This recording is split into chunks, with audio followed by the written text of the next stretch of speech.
Hey everybody, my name's Chris, and I'm a bookaholic.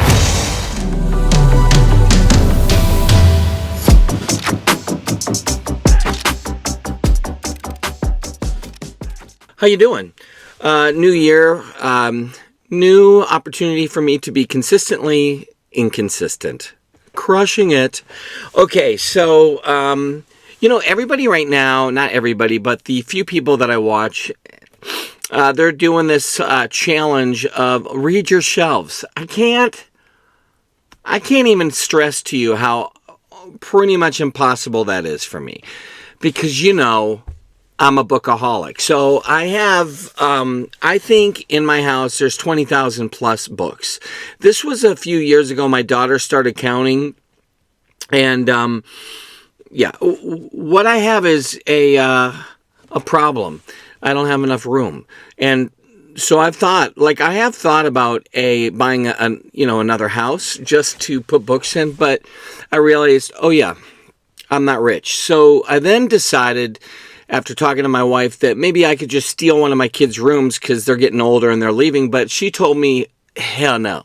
So basically, and she was, though, we did talk, and she was open to the possibility of a turret. So like a castle going out the side of my house. So I have plans for it. If that happens, you'll be the first to know. Actually, probably the third, because the neighbors will know before you. Okay. Oofda. Guess what? I'm going to give you a book haul. So, look, I do think this year I'm going to try to play this game of read my shelves, but I've already failed. I mean, we're into, what is this? When I'm recording this, it's around January 17th, and honestly, I just came home from accidentally buying probably about 15 books, but that has nothing to do with the previous purchases that I've made.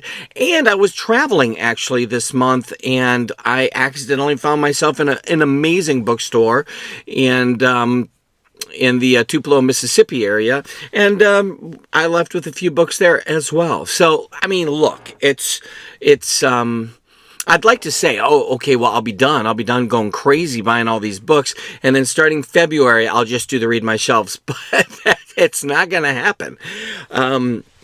So anyway, my birthday is in about a week, January 27th, for those of you who care.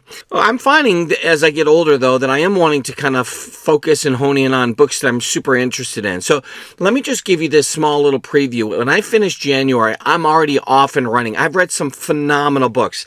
Just a small tease. I finished Return of the King, listening to the audio with Andy Serkis. It's so good. It's crazy. Andy Serkis is a game changer when it comes to the narration game, especially for Lord of the Rings.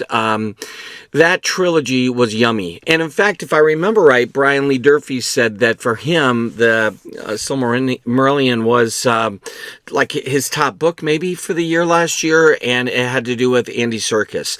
So, like, for real, he is that good. Now, I actually am currently listening to the audio for Gardens of the Moon by Steven Erikson, and I have to say, I actually don't care for this narrator.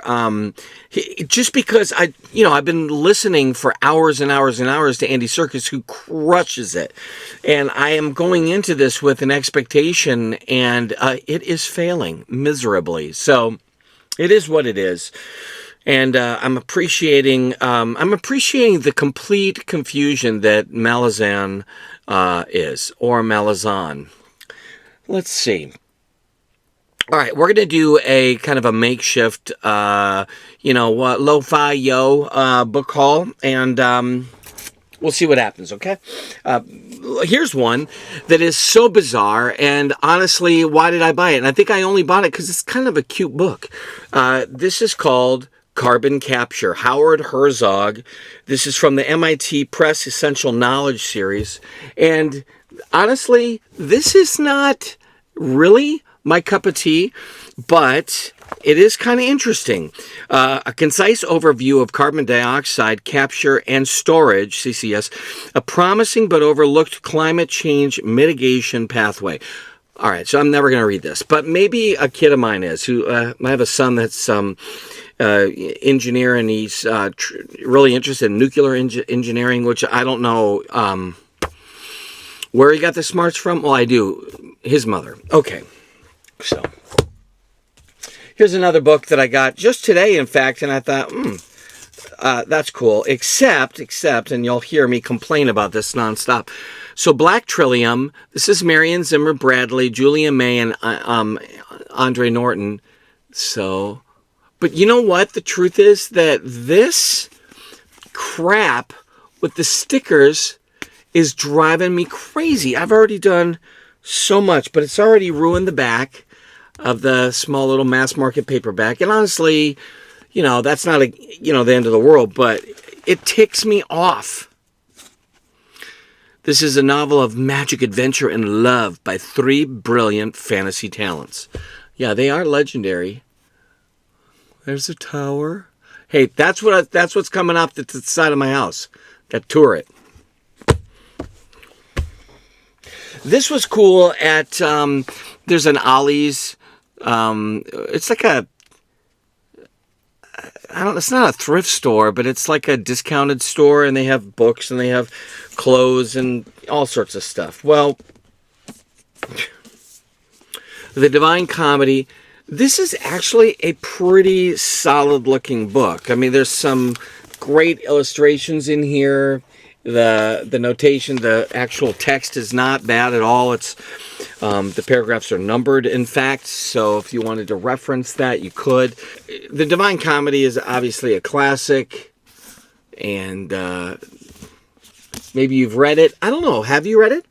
It used to be pretty strong required reading back in the old days, I'm thinking. This is kind of cool. Same place. H.P. Lovecraft. This is the complete fiction. Like, it literally, it's got it all. It's a massive book, you know. I don't know, though, if... I don't know if there's pictures in it. No. Well, that sucks. It's kind of cool. That's the, naked hardcover. Kind of crazy that they had this, and I think that this was priced at something crazy. Yeah, $8.99. That's not too shabby for pretty much all of the Lovecraft. Case of Charles Dexter Ward, Call of the Cthulhu, The Dunwich Horror at the Mountains of Madness, The Shadow over Innsmouth, The Color of Out of Space, and The Dream Quest of Unknown Kadath. Embarrassingly, I haven't read anything by Lovecraft, and yet he has influenced so many people, especially authors that I enjoy. So yeah, it's about time. Today, I have these, but I just wanted to pick them up because these were first editions, hardcover. They're actually great shape, and found them at a thrift store, pretty inexpensive. I figured, we'll give it a whirl. I've seen the movies. I did not read the books. I don't think I feel bad about that, but I assume that the books are way better than the movies. So maybe if I get into a young adult, reading frenzy, I might snag hold of these. This to me, and even the Rick Riordan series, I don't know. I feel like I need to maybe read that, but most of my kids are older than those kind of reading audience, and I at least want to be able to pretend that I'm buying them or reading them in union with my children, because I feel a little weird as a grown man reading Divergent. Whatever. This is kind of interesting. Charlie Jane Anders, The City in the Middle of the Night. The City in the Middle of the Night. I know nothing about this. Why did you buy it, Chris? Does there have to be a reason? January is a dying planet, divided between a permanently frozen darkness on one side and blazing endless sunshine on the other. Humanity clings to life spread across two archaic cities built in the sliver of habitable dusk. But life inside the cities is just as dangerous as the uninhabitable wastelands outside. Sophie, a student and reluctant revolutionary, is supposed to be dead after being exiled into the night, saved only by forming an unusual bond with the enigmatic beasts who roam the ice. Sophie vows to stay hidden from the world, hoping she can heal. But fate has other plans, and Sophie's ensuing odyssey and the ragtag family she finds will change the world. Welcome to the city in the middle of the night. Okay. I don't know. Maybe it's good. A stunning novel, says Eden Lapuki, author of Woman Number 17. Well, then obviously it's going to be amazing. Look, I mentioned this once before. This is not a recent haul, so why am I doing this? Because nobody cares, that's why. But I started reading this, and I really like this. This is funny. Jason Rekulak, The Impossible Fortress. This is a ARC edition, and this came out a number of years ago. I'm probably about halfway through it. I really like it. Super retro. The simple premise is basically the Vanna White Playboy edition has been released, and all these middle school teenage kids want to get their hands on the edition, but they of course can't go buy it. No internet, nothing like that. I think this takes place in 1987, something like that. And the long and the short, they come up with this plan to try and steal it. Then there's the side story where this kid basically loves computer programming, specifically is going to kind of infiltrate this store, befriend the daughter who works there to see if maybe he can get the key or the passcode for the place. And ultimately, he kind of falls for her, and they both are super nerds. They love programming, and so they start programming a video game on the Commodore 64, and they start trying to figure out ways to put this together to win the epic prize of notoriety, recognition, and a computer. So pretty cool. I dig it. It maybe has, I don't think it really has Stranger Things vibes because it's not connected with the supernatural, but that retro stuff fits. So I'm loving this. I hope to finish this by the end of the month, but who knows? Who knows? In terms of book hauls, though, I hesitate, but I might as well. I mean, I got, a Christmas gift from a child. And I was able to go to Barnes & Noble and snag some new ones. And I picked this up, The Bee Sting by Paul Murat. And Paul Murray. This to me sounds really cool. So, basically a whole bunch of things kind of crazy falling apart. And ultimately the question is, where did it start? And did it start, and they keep kind of going back, and did it start with, the bee sting? And I like that kind of stuff.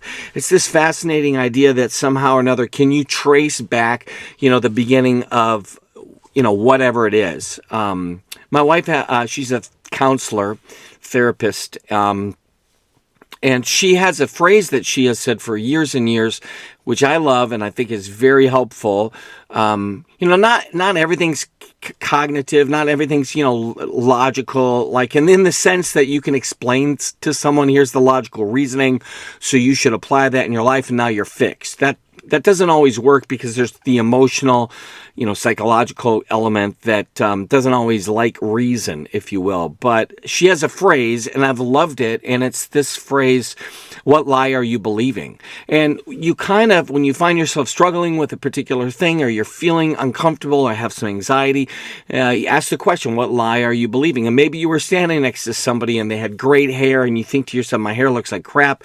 Nobody's going to really take notice notice of that, you know, whatever, fill in the blank. You start feeling anxious, or you see somebody else who does what you do and they have recognition and a platform and it seems like it's great, and you don't feel like you're crushing it, not doing very well. You start feeling anxious or frustrated, and it kind of starts to, I don't know, make you feel, think, and be a little bit different. And you can ask, what lie are you believing? And I think it's that kind of mindset that that's at work here. The Barnes family's in trouble, and Dickie's once lucrative car business is going under, but Dickie's spending his days in the woods building an apocalyptic-proof bunker with a renegade handyman, and his wife, Imelda, is selling off her jewelry on eBay half-heartedly, dodging the attention of fast-talking cattle farmer Big Mike, while their teenage daughter, Cass, formerly top of her class, seems determined to binge drink her way through final exams. And